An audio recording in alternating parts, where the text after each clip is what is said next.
When everything's been set up to make you believe that individual success is the only thing that matters, but you crave community, you will find the space for community, but you don't know how to talk to people.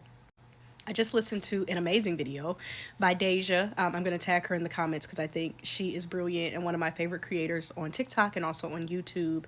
And that's essentially what she shared. It's a longer essay about, just like how you can thrive and survive and find ways to like be in the moment and enjoy your life even when there's just like a bunch of stuff going on. And she talks about how people online are like seeking, or people in general, right, are seeking these third spaces. Like, I need a space outside of social media, maybe outside of this other place where I can build community. And then you find all the people, they find the third space, but then they don't know how to talk to each other. And I just think that that is accurate. Like, I'm thinking about communities that I have built or am in the process of building, like the community on Parent Porch, where there is clearly a need, where people absolutely are like, I need a safe space to talk about all things parenting, or I need a safe space to talk about mental health, or I need a safe space to talk about what I'm encountering on my job. I need a safe space to be me and talk about the good, the bad, the ugly of life. But then people create those spaces and you either like feel unsafe, or folks don't know how to talk to each other because everything's been set up for you to be in isolation and for you to be alone and think that everything you're doing is self-made. You did everything by yourself, right? If I want to be something, I've got to do it alone. And y'all, like, one, that's not sustainable, and two, it's not true. We have believed that everything you do alone like is the best way, and it's not. I'm just coming to tell you that it's not. There are people out there that you can trust. There are spaces, and I am sad that it is difficult to find those places, because I understand how important a village is, not just for raising children, but just for like people in general to exist. Having community, having safe spaces, having places to go and like experience life and try new things and have discussions. This like keeps you in touch with humanity. This keeps you in touch with other people. This helps you to see, like, you're not alone and you don't have to be alone. So I've been thinking about that as I am just navigating grief, depression right now, even masking, and feel like I have to mask. The only reason I feel like I have to mask, or I made a habit, unintentional habit of masking, is because nowhere felt safe. If I have emotions or feelings or a mood in one place that is like not, bubbly and happy and, whatever, then I'm judged. But if I'm depressed, people don't get it, or they want you to come out of it. And so I'm like, the only safe space to be depressed is in certain places, or where do I go to talk about all things motherhood so that I can figure out how to do this my way, in the best way. And it's like, okay, people are trying to build it, but like, how do I ensure that that place is safe?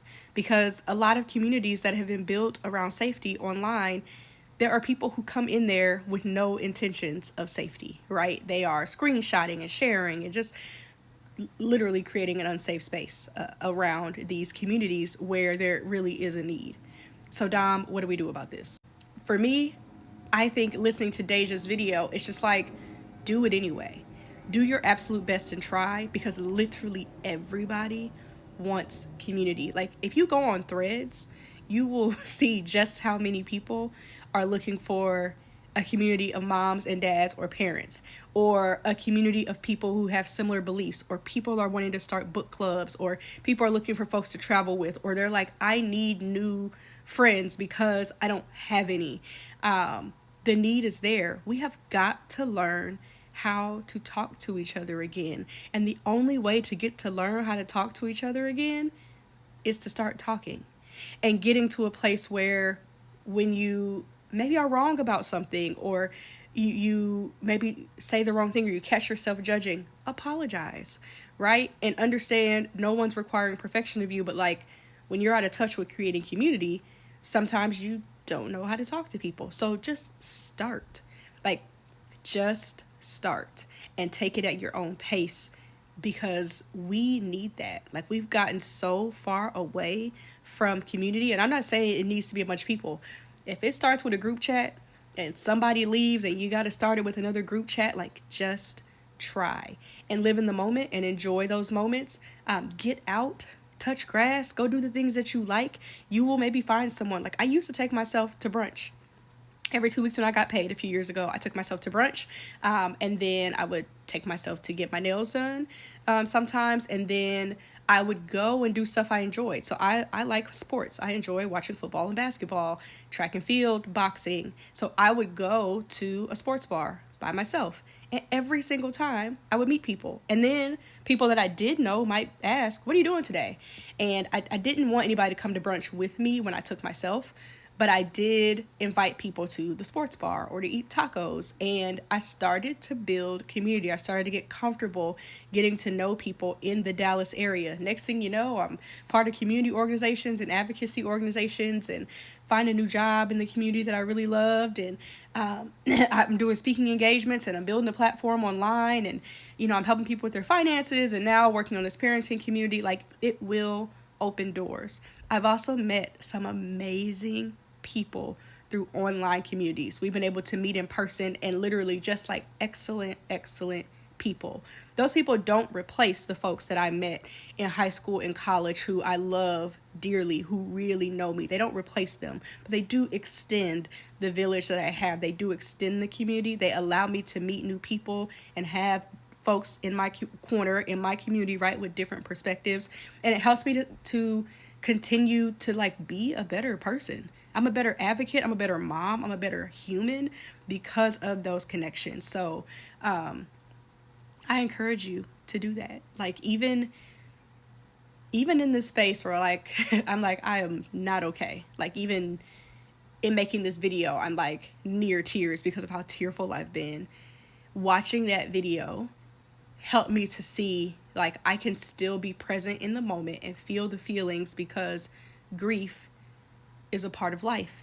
And I do and have like lived with depression for a while. And so sometimes it cycles. Like I can do really well for a while and then I can't. And so this grief is exacerbating the depression that was already there. And it's okay, like, for me to be not okay in this moment. It is okay for me to take a minute and try to work through this, like, right, with my therapist and psychiatrist, right, and with friends and people who love me. It's okay for me to have conversations in this and continue to be supported by my community, in this time, because that allows me to continue to be a better supporter, but also like experience one of the most beautiful things in life, which is relationship and connection to other people.